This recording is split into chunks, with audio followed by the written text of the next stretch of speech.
বন্ধুরা আসসালামু আলাইকুম। আজকের ভিডিওটি বা আজকের আলোচনাটি একজন হোমিওপ্যাথিক ডাক্তারের জন্য অথবা একজন হোমিওপ্যাথিক বন্ধুর জন্য অতীব জরুরি। আমরা সবাই জানি যেহেতু হোমিওপ্যাথিক ডাক্তার, তাই আপনি যখন হোমিওপ্যাথিক কোনো ঔষধ ডিসপ্লে করবেন অথবা চেম্বার দিবেন অথবা ডাক্তারি করবেন, তখন আপনাকে অবশ্যই ড্রাগ লাইসেন্স করতে হবে। এবং এই ড্রাগ লাইসেন্স না থাকার কারণে অনেক সময় হোমিওপ্যাথিক ডাক্তারদেরকে বিভিন্ন সময় বিভিন্ন জায়গায় হয়রানি হতে হয়। কিন্তু এই ড্রাগ লাইসেন্স করতে গিয়ে অনেক কাগজপত্রের প্রয়োজন হয়। অনেক সময় আমরা বুঝে উঠতে পারি না কি কি কাগজপত্র প্রয়োজন, কোন জায়গায় ট্রেড লাইসেন্স করতে, কোন জায়গা থেকে ট্রেড লাইসেন্স সংগ্রহ করতে হবে, কিভাবে চালান কাটতে হবে ইত্যাদি সম্পর্কে। কাউকে যদি আপনি জিজ্ঞাসা করেন, সে বলবে যে আপনি কোনো নিকটস্থ বা আপনাদের জেলায় ঔষধ প্রশাসনালয় গিয়ে যোগাযোগ করেন। অনেক সময় হয় না বা সময়ের স্বল্পতার কারণে বা অনেক সময় গেলে অফিসে অনেক সময় ওইভাবে মূল্যায়ন করে না, তাই আমাদেরকে ভুগতে হয়। আজকের ভিডিওতে আমরা জানবো বা জানাবার চেষ্টা করব ড্রাগ লাইসেন্স করার জন্য কি কি প্রয়োজনীয় কাগজপত্র প্রয়োজন, কোন কোডে আপনি ট্রেজারি চালান কাটবেন, কত টাকা দিতে হবে, কত টাকার ব্যাট কাটতে হবে, কিভাবে অনলাইনে আবেদন করবেন, এই সব সম্পর্কে। প্রথমে আপনাকে আবেদন করার জন্য কিছু কাগজপত্র সংগ্রহ করতে হবে। যেমন আপনি যদি অনলাইন যারা করে তাদের কাছে যান এবং বলেন যে DJDA এই ওয়েবসাইটে ঢুকবেন, তো ওয়েবসাইটে ঢোকার পরে এরকম একটি 7 ফর্ম, আমি জানি না ভিডিওতে কেমন দেখা যাচ্ছে, এরকম একটি 7 ফর্ম আছে। এই ফর্মটি আপনাকে দিবে এবং এখানে আপনার ডিটেলস লিখতে হবে। তার মধ্যে আপনার নাম, তারপরে কোন জায়গায় চেম্বার, আপনার ঠিকানা কি, রেজিস্ট্রেশন কি ইত্যাদি সম্পর্কে। এরপর আপনি তারিখ দেবেন, নাম লিখবেন এবং একটা অঙ্গীকার নামা আছে। যেমন এত দ্বারা আমি অঙ্গীকার করতেছি যে, যেমন আমার কথাই বলি, জননী হোমিও হল, শেরেবাংলা বাজার, বানেরপাড়া, বরিশাল। আমি ঔষধাদি খুচরা বিক্রি করব, অন্য কোনো অপরাধ করব না ইত্যাদি সম্পর্কে। এরপর শেষে আপনার নাম সিগনেচার করবেন এবং এটা করতে গিয়ে আপনি চাইলে হাতেও লিখতে পারেন, আবার হাতে না লিখে কম্পিউটারেও কপি করতে পারেন। এইগুলো একটা। এরপরে আপনাকে ট্রেড লাইসেন্স সংগ্রহ করতে হবে। জানি না কীরকম দেখা যাচ্ছে। এই ট্রেড লাইসেন্স সংগ্রহ করতে হবে উপজেলা থেকে বা পৌর থেকে, বা আমাদের যেহেতু ইউনিয়ন গ্রাম, তাই আমি ইউনিয়ন থেকে ট্রেড লাইসেন্স সংগ্রহ করছি। এরপরে আপনার একটি আইডি কার্ড, এরকম একটি আইডি কার্ড আপনাকে সংগ্রহ করতে হবে। পর আপনার এই যে রেজিস্ট্রেশন নাম্বার, যেই রেজিস্ট্রেশনের মেয়াদ আছে, এরকম একটি রেজিস্ট্রেশন ফটোকপি আপনি নেবেন। এরপরে আপনাকে সার্টিফিকেট দিতে হবে। এই যে আপনার সার্টিফিকেট, এটা আমার জিনিস থেকে দেখাচ্ছি বা আমার সার্টিফিকেট তো দেখাচ্ছি, এরকম একটা সার্টিফিকেট নেবেন আপনি। তারপর আপনাকে এরকম একটা টিন সার্টিফিকেট দিতে হবে। শুধু টিন সার্টিফিকেট দিলেই হবে না। এই যে শুধু টিন সার্টিফিকেট দিলে হবে না, যেহেতু আমরা হোমিওপ্যাথিক ডাক্তার, গরিব মানুষ, তাই আপনাকে জিরো রিটার্ন দাখিল করতে হবে। এটা হচ্ছে জিরো রিটার্ন, আপনাকে জিরো রিটার্ন দাখিল করতে হবে। জিরো রিটার্নের পরে আপনাকে একটা আয় ব্যয়ের কাগজপত্র দিতে হবে ব্যাংকে, বা আপনার কোনো যদি ক্রেডিট কার্ড থাকে বা এরকম কিছু আপনাকে আয় ব্যয় দেখাইতে হবে।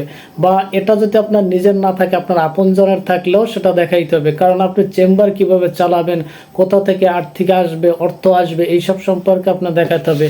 এরকম একটা জিনিস আপনাকে দেখাতে হবে। আমি আমার ব্যাংকে যেহেতু আমার টাকা ছিল না, আমার কালবে কিছু টাকা ছিল, আমি সেটা দেখিয়ে দিয়েছি। এরপরে আপনাকে দোকানের ফ্লোর প্ল্যান, অর্থাৎ দোকানের আপনার অবকাঠামো, দোকানের সিলিং আছে, শাটার আছে কিনা, বা আপনার দোকানে কি কি আছে। যেমন আমি আমার দোকানের ফ্লোর প্ল্যানে দিয়েছি দোকানের পাকা সিলিং যুক্ত, এতে শাটার আছে, দোকানের দক্ষিণ দিকে জানালার ব্যবস্থা আছে, 10 ইঞ্চি গাঁথুনি এবং আয়তন কত, চলাচলের পথ আছে কিনা, ব্যানার আছে কিনা, তাক আছে, ওষুধ রাখার তাক কয়টা আছে, ছোট বড় কয়টা, এর আয়তন কত, দৈর্ঘ্য কত, প্রস্থ কত, এইসব ইত্যাদি সম্পর্কে আপনি একেবারে বিস্তারিত ধারণা দেবেন। এটাকে বলা হয় দোকানের ফ্লোর প্ল্যান। এই যে আপনারা দেখতে পাচ্ছেন দোকানের ফ্লোর প্ল্যান।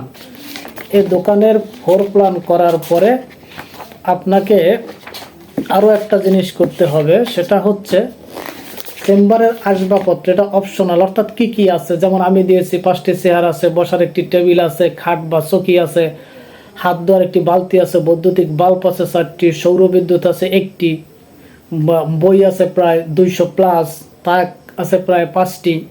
এইরকম এটা আপনি দিলেও হবে, না দিলেও হবে, কিন্তু এলোপ্যাথিক যারা চেম্বার দেবে বা যারা ঔষধ বিক্রি করবে তাদেরকে এটা জরুরি, এটা অপশনাল। এই যে আমরা ভিডিওতে অত ভালো দেখাই কিনা জানি না। এরপরে যেটা আপনার জরুরি, ব্যাংকে যেতে হবে। ব্যাংক থেকে আপনাকে চালান কাটতে হবে 2টা নাম্বারে। একটা হচ্ছে সরকারকে আপনি ফি দেবেন, আর একটা হচ্ছে ওই ফির পরিমাণ আপনাকে ব্যাট দিতে হবে 15%। যদি পৌর এলাকায় হয় তাইলে চালানে আপনাকে সরকারকে ফি দিতে হবে 1500, এবং গ্রামে হলে বা পৌরের বাহিরে হলে সেখানে দিতে হয় 1000। তো আমি যেহেতু গ্রামে, তা আমাকে 1000 টাকা দিতে হচ্ছে। কোন কোডে দিবেন সেটা হচ্ছে 127154 4টা 0 1863 এই কোডে দিবেন। কয় টাকা? 1500 টাকা। যদি আপনি পৌরের ভিতরে হন, বা পৌর এলাকার বাহিরে হলে 1000 টাকা। যেহেতু আমি পৌর এলাকার বাহিরে, তাই আমি 1000 টাকা দিয়েছি। এরকম একটি চালান আপনাকে দেবে যদি ব্যাংকে যান। তো এরপর আপনাকে ব্যাট দিতে হবে কয় পার্সেন্ট? 15% আপনাকে ব্যাট দিতে হবে। 15% ব্যাট দিতে হবে কোন কোডে? এরও একটা কোড আছে, সেখানে হচ্ছে 1113300100311। এই কোডে আপনাকে ব্যাট দিতে হবে। কত পার্সেন্ট? 15%। যেহেতু 1000 টাকার 15% আমি ব্যাট দিয়েছি, সেখানেও আপনাকে একটা চালান কপি দেবে। এরকম একটা চালান কপি আপনাকে দিয়ে থাকবে। এখন এই সমস্ত চালান কপি আপনি নিলেন, এরপরে আপনাকে কি করতে হবে? দোকানে একটি চুক্তিপত্র করতে হবে। যেখানে আপনি থাকেন 300 টাকার স্ট্যাম্পে এরকম 3টায় আপনি একটা চুক্তিপত্র করবেন। চুক্তিপত্র করার পরে আপনাকে এখন অনলাইনে যেতে হবে। এখন আপনাকে এই সমস্ত কাগজপত্র সমস্ত সত্যায়িত করতে হবে একজন গেজেটেড অফিসার দ্বারা। এইবার আপনি একজন গেজেটেড অফিসার দ্বারা আপনি করলেন, এগুলোকে সত্যায়িত করলেন। সত্যায়িত করে আপনাকে এই কাগজপত্র অনলাইন করতে হবে।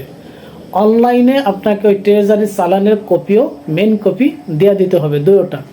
তারপরে আপনার যখন সব ঠিকঠাক থাকবে, তখন আপনাকে ডিজিডিএ এই অফিস থেকে আপনাকে এরকম একটা, ঠিক থাকলে এরকম একটা ফর্ম দেবে, এরকম একটা ফর্ম দেবে।